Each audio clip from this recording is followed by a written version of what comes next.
All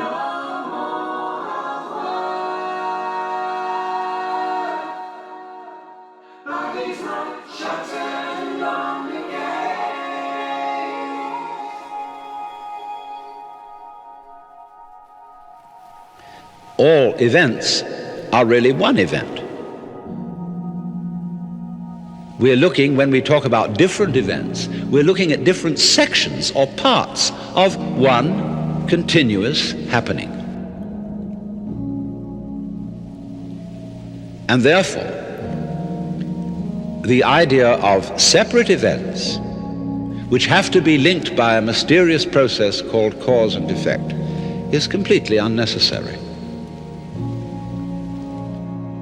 But having thought that way, we think of present events as being caused by past events, and therefore we tend to regard ourselves as the puppets of the past, as driven along by something that is always behind us.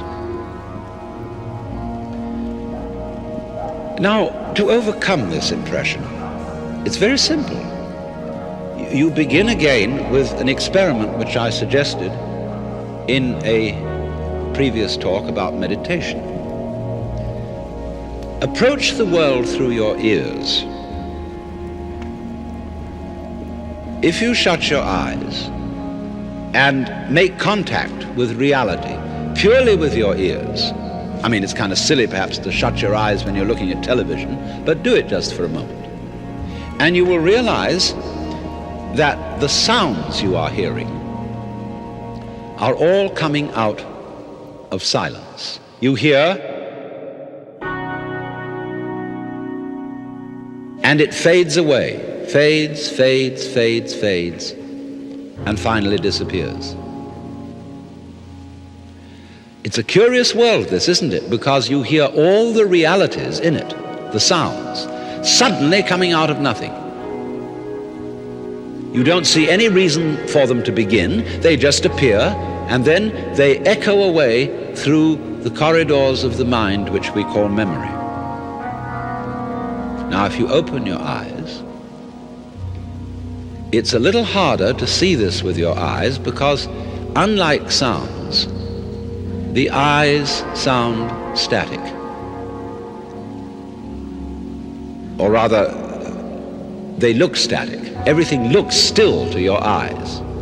But you must understand that the world you are looking at, say when you look at a light, that light is vibrating. All material things are vibrations, and they are vibrating at you now in the same way as the sound was vibrating on your ears. In other words, the present world that you see is a vibration coming just as the sound comes out of silence. The light is coming out of space. It's coming out of nothing straight at you now and echoing away into the past. So the course of time is really very much like the course of a ship in the ocean. Because here's the ship, you see, and it leaves behind it a wake.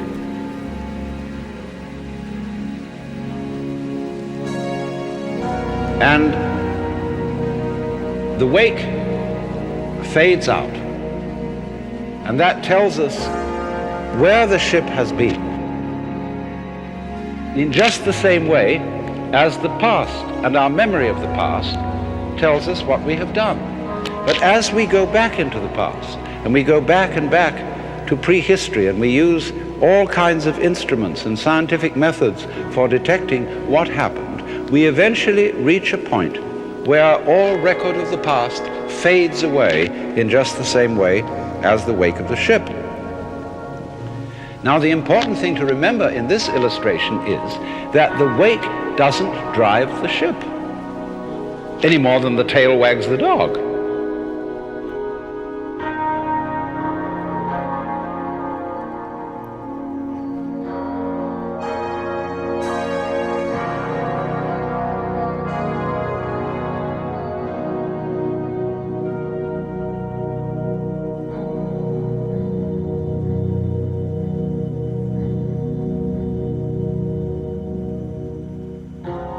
If I define myself as the whole field of events, we'll say the organism-environment field, which is the real me, then all the things that happen to me may be called my doing.